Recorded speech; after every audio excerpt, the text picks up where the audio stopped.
Cette vidéo est la suite directe de ma vidéo La gauche, j'ai envie de vomir. Donc il y avait Pascal Pro qui passait devant une commission d'enquête et qui se faisait pourrir par des gauchistes qui disaient des choses qui n'ont aucun sens, du genre oui, vous refusez le pluralisme. Et Pascal Pro qui dit bah vous n'avez qu'à venir.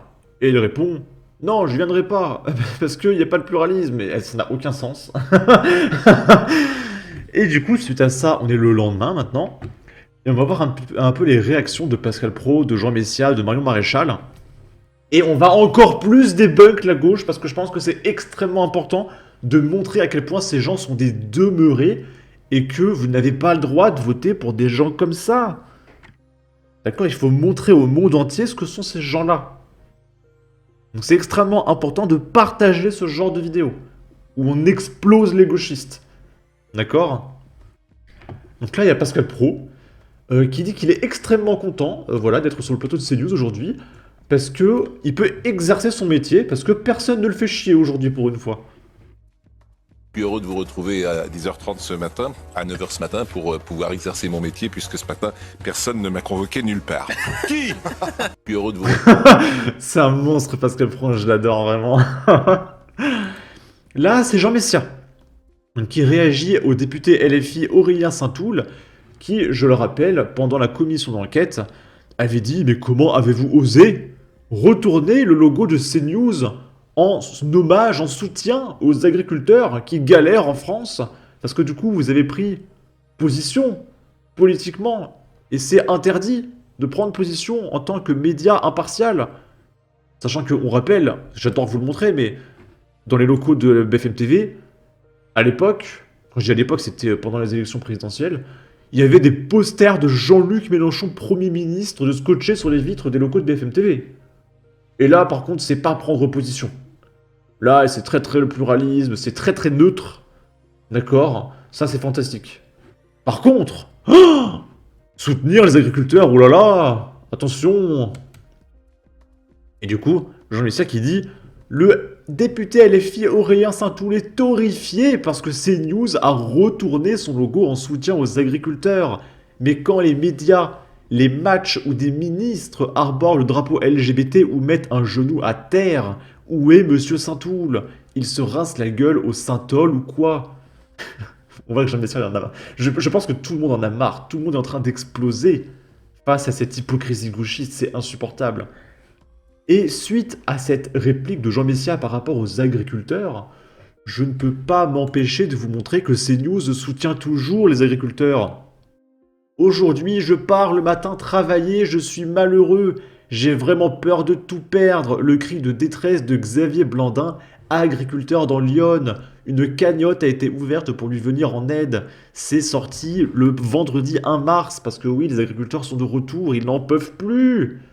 Nos agriculteurs français n'en peuvent plus.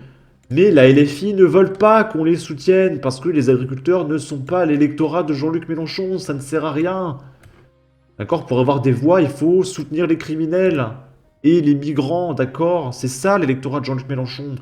Par contre, soutenir les agriculteurs, oh là là, on va pas parler des agriculteurs quand même, attention. Bon. Ce cri de détresse à présent d'un agriculteur, Xavier Blandin, est un jeune agriculteur de 34 ans. Dans l'Yonne, il cultive 183 hectares en agriculture bio et il élève seul ses 80 vaches limousines. Et son histoire est assez unique puisqu'il s'est lancé dans le secteur sans aucune aide et hors cadre familial, simplement par passion. Mais aujourd'hui, il ne s'en sort plus. Écoutez son témoignage bouleversant. Je suis à bout parce que depuis tout petit, je suis dedans. J'allais dans les fermes à droite, à gauche. J'aime ce métier-là. Et aujourd'hui, moi j'ai pris le truc parce que je suis en cadre familial. Mes parents sont plus là. C'est le truc qui me manque un petit peu parce que j'aurais mes parents pour me soutenir un peu, mais moi j'ai plus mes parents. Ma mère est décédée en 2010 et mon père en 2017. Aujourd'hui, je peux plus y arriver. C'est ça qui me fait un peu mal au cœur parce que je suis tout seul sur la ferme. Il faut se débrouiller de l'administration pour les papiers. Il faut tout faire tout seul. Quand vous rentrez le soir, que vous êtes tout le temps en ligne et puis que des fois qu'on s'engueule pour plein de trucs, à cause de ça surtout. Parce qu'on peut pas gagner notre vie dans ce métier-là, c'est ça le problème. Mais vraiment, c'est dur de tout quand vous faites agresser parce que vous n'avez pas payé une facture, tout ça. Mais bon, c'est comme ça. Aujourd'hui, je vous dis, je pars le matin, je suis malheureux. Je rentre le soir, je suis malheureux. Et j'ai vraiment peur de tout perdre. Voilà, c'est dur. Donc il pleure, il en peut plus. Mais il faut pas les soutenir, hein, quand même. Et souvenez-vous, il y a très récemment Anthony qui s'est fait défoncer à coups de batte de baseball. Là, pareil, on n'entendra pas parler de la LFI. Je pense qu'ils vont essayer de soutenir au maximum les mecs qui ont défoncé Anthony à coups de batte de baseball, parce qu'il faut pas les mettre en prison quand même. Hein, ils se font torturer par le système, les pauvres, le système qui est très très raciste, hein, quand même. Donc, le reportage n'est pas fini, on va continuer. Hein. Un élan de solidarité s'est organisé autour de Xavier Blandin. C'est pour ça que je voulais qu'on l'écoute, Xavier Blandin. C'est capital. Un député a lancé une cagnotte pour lui venir en aide. La voici. Son banquier a accepté de faire un moratoire sur ses dettes. Sauvons Xavier Blandin, jeune agriculteur de Lyon en détresse. Ça, c'est le titre de la cagnotte. Hein. Ne vous trompez pas de cagnotte. Créée par le député André Villiers pour Xavier Blandin. Vous pouvez participer et aider quelqu'un. Voilà. Et aider un agriculteur en détresse, qui a de grosses difficultés, mais il peut s'en sortir, notamment grâce à vous, grâce à nous. J'ai trouvé la cagnotte, elle est ici, je vous la mettrai en commentaire et en description si vous voulez participer. Donc Xavier Blandin, un jeune agriculteur de 34 ans, nanana, on parle un peu de sa vie, et si vous voulez soutenir, c'est ici en commentaire et en description. Ok? Ici. Alors ça... Donc c'est Émeric Caron, pendant la commission d'enquête. Donc le but c'était de savoir est-ce que CNews respecte le pluralisme. Alors on sait tous que aucun média de gauche ne le respecte. Mais bref, pourquoi pas, on parle de pluralisme. Et t'as Émeric Caron, qui te parle de Gaza, parce que je rappelle quand même que Gaza c'est plus important que la France. Et il vous dit, est-ce que vous savez combien il y a de bébés qui sont morts à Gaza? Combien il y a de bébés qui sont morts à Gaza? Oh, vous vous intéressez pas aux bébés qui sont morts à Gaza? Oh, voilà. Vous allez voir, c'est... Mais... Waouh! Waouh! C'est chaud, hein. Ma question s'adresse à M. Nedjar, en tant que directeur de la rédaction de CNews. M. Nedjar, est-ce que vous connaissez le nombre d'enfants, de femmes et d'hommes qui ont été tués par l'armée israélienne à Gaza depuis le 8 octobre? Et si oui... Le rapport! Ça n'a pas sa place ici. Quel est le rapport? Est-ce que moi je te demande combien il y en a qui sont morts, je sais pas, au Congo? Combien il y en a qui sont morts en Irak? Ça n'a aucun sens, ça n'a aucun rapport. On te parle de pluralisme dans un média français. Quoi? Oui, est-ce que vous pouvez nous le donner? Et donc pourquoi il dit ça? C'est pour essayer de montrer aux gens, regardez, CNews, ils s'intéressent pas aux bébés qui sont morts.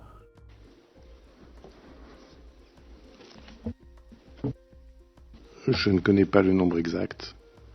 Vous pouvez me le donner? Non, moi je vous pose la question, est-ce que vous connaissez le nombre exact?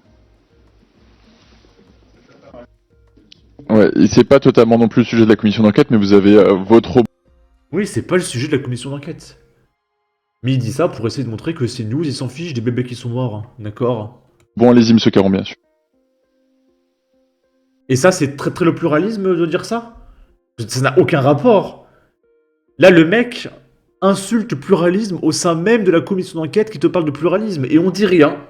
On dit rien. Je suis surpris que vous ne connaissiez pas ce chiffre en tant que directeur de la rédaction de CNews, d'autant qu'il s'affiche en une de Libération ce matin. Regardez, nous on parle des bébés qui sont morts, on est tellement le camp du bien. On en a parlé chez Libération, regardez. Ce bébé il s'appelait Tommy. Oh, il avait 3 mois. On est tellement les gentils, regardez. Mais qui a le honte? Mais c'est quoi ce déchet, bordel? Mais c'est quoi ce mec? Et le pire, mais le mec là, qui se fait interroger, mais réagit. Le mec se laisse faire comme une serpillière. Mais il a pas le droit de faire ça, attaque-le. Même moi, je me défendrais mieux que ce mec. Attaque-le, il a pas le droit de faire ça. Dis-lui, mais pourquoi tu me parles des bébés qui sont morts? Je m'en fous de ton torchon de Libération. En plus, le mec, il se fait une pub. Il sait très bien que c'est regardé par des millions de téléspectateurs, la commission d'enquête. Regardez, nous chez Libération, regardez, abonnez-vous. Mais c'est quoi ce mec? Et ces gens-là, ils font 20% aux élections présidentielles. Donc j'apprends que vous qui dirigez une chaîne d'infos, vous ne lisez pas la presse. Mais il dirige une chaîne d'infos en France, pas une chaîne d'infos palestinienne, bordel. Mais c'est insupportable, parce que oui, quand vous regardez le Twitter de Jean-Luc Mélenchon, par exemple, les mecs, ils parlent que de Gaza et de la Palestine, de rien d'autre. Les mecs sont députés français, ils parlent que de Gaza. C'est insupportable. Oh, le cessez-le-feu, oh là là là là là. Oh, là, c'est l'Ukraine, oh, l'Ukraine, oh, l'Ukraine, encore l'Ukraine, ok. Il faut refuser la guerre, hein. Oh, bordel, mais il parle de la France. Oh, l'OTAN, l'Ukraine. Ah, en ce moment, c'est l'Ukraine. Ah, ça y est, on a oublié Gaza, maintenant c'est l'Ukraine. C'est insupportable. On est en France, les gauchistes te parlent que de tout sauf la France, en fait. C'est insupportable. Et le mec, il se la pète avec son torchon. Nous, on parle des bébés qui sont morts. On est en France. Pas en Palestine ou à Gaza, bordel. C'est horrible. Ici, il y a encore 2 vidéos. Il y a Marion Maréchal qui apporte son soutien. C'est quand même important de le montrer. On va l'écouter. Je suis actuellement au Salon de l'Agriculture et depuis ce salon, j'ai eu l'occasion de regarder quelques extraits absolument effarants et délirants des auditions des journalistes de CNews actuellement à l'Assemblée nationale. Je dois dire que je suis très inquiète de voir la mise en œuvre de ce véritable procès de Moscou à l'égard de cette chaîne privée qu'on veut manifestement faire taire parce qu'elle révèle peut-être trop souvent un certain nombre de vérités qui fâchent. Alors je souhaitais tout simplement apporter mon soutien à ces journalistes au nom tout simplement de la liberté d'expression surtout et du pluralisme des idées. Malheureusement, si tu veux de la liberté d'expression et de la démocratie, c'est pas en France qu'il faut aller, hein, malheureusement. Et pour finir, on va encore cracher sur la LFI. J'adore cracher sur les gauchistes. Il y a un reportage, voilà, sur CNews, qui nous montre des affiches de la LFI pour inciter les gens à aller voter. Vous n'êtes pas prêts. Je vous spoile pas, mais vous n'êtes pas prêts. Vraiment, mais... Je vais le redire, hein, c'est ma phrase à moi, mais je me sens pas bien, j'ai des palpitations, je transpire. Bonjour à tous, il est quasiment 9h sur CNews, merci d'être avec nous pour l'heure des pros. À la une ce matin, les riches, les golfeurs, les racistes votent et vous... Voilà, les riches, les golfeurs et les racistes votent. Ça c'est une affiche de la LFI. Les riches votent. Et vous? On s'inscrit sur les listes électorales en vote insoumis, mais... Vous êtes sérieux? Vous êtes sérieux? Vous avez peut-être vu passer ces tracts de la France insoumise incitant les Français à s'inscrire sur les listes électorales pour les Européens. Donc là, c'est les golfeurs votent. Mais c'est du mépris hallucinant. Regardez, nous les riches et les golfeurs, on vote. Et vous? Non mais attendez... Excusez-moi, mais là, je suis choqué. Est-ce que t'as vraiment des électeurs de gauche qui voient ça et qui disent « Ouah, il y a même les riches et les golfeurs de la LFI qui votent. Moi, je vais aller voter. » Je comprends pas cette affiche, en fait. Surtout que l'électorat de Jean-Luc Mélenchon, c'est principalement les criminels, les musulmans et les riches. Donc, cette affiche... s'adresse aux musulmans et aux criminels. Et aux migrants, etc. Donc, il y en a vraiment qui se disent, en voyant ça, putain, je vais aller voter moi aussi. Mais attends, mais c'est... Excusez-moi. C'est la première fois que je vois un parti appeler au vote en méprisant son électorat. Ça n'a aucun sens. Européenne et voter insoumis. Mais le parti ne s'arrête pas là. Ce sont des visages connus du monde journalistique qui... Et là, c'est les racistes votent, et vous? Alors là, on est dans la diffamation, en fait. Donc quand ils disent les racistes, c'est quoi? C'est ceux qui votent Marine Le Pen? Et attendez. Et là, le pluralisme, il n'y a pas de problème? Là, tu insultes la moitié de la population française. Regardez, les racistes, les fachos, les terroristes, les satanistes, ils votent. Vous votez vous aussi. Mais attendez, non mais attendez. Et l'Arcom fait rien là? Genre, littéralement, la fiche... Non mais attendez. Les racistes votent et vous, mais attendez. C'est illégal. Vous diffamez la moitié de la population française. Donc sans déconner, après cette vidéo, je vais aller signaler ça à l'Arcom. Parce que ça commence à bien faire, je vais essayer de faire quelque chose. Là, ça commence à bien faire, là. J'en peux plus. Il se passe sur... CNews passe devant la commission d'enquête parce qu'ils parlent des agriculteurs. Et eux, ils insultent la moitié de la population française et ils font des affiches électorales en disant qu'on est tous des racistes. Et là, il n'y a rien. Bon, mais attendez. Ils sont aussi épinglés. Il y a Christophe Barbier, Nathalie Saint-Cric ou encore Pascal Praud. La direction de France Télévisions a décidé de saisir la justice. Les attaques politiques contre les journalistes qui exercent librement leur métier sont inacceptables, explique Delphine Ernotte. J'ai entendu hier un journaliste du service public parler de chasse aux sorcières, de macartisme face à Manuel Bompard. Le leader insoumis n'y voit rien de mal, au contraire, il faudrait applaudir cet appel à se rendre dans les urnes. Ne pensez pas... Manuel Bompard. Il voit pas de problème, c'est un appel. Bah oui, il n'y a pas de problème à dire que la moitié de la population est raciste. Et que regardez, nous les riches, les golfeurs, on vote, alors pourquoi pas vous? Non mais...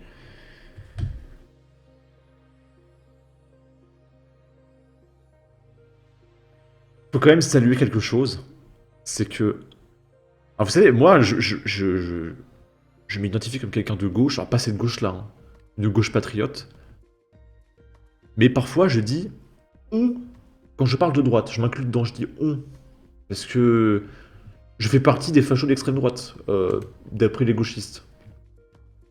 Il faut quand même saluer quelque chose, c'est qu'à droite, on arrive à se contenir suffisamment pour ne pas défoncer ces gens-là. Parce que c'est... On a envie de distribuer des coups de boule, hein. On se fait diffamer, on se fait calomnier, on se fait insulter. Et on tape personne. Je pense qu'à droite, on est doté d'une patience de moine tibétain. Il faut vraiment saluer ça, hein. Parce que là...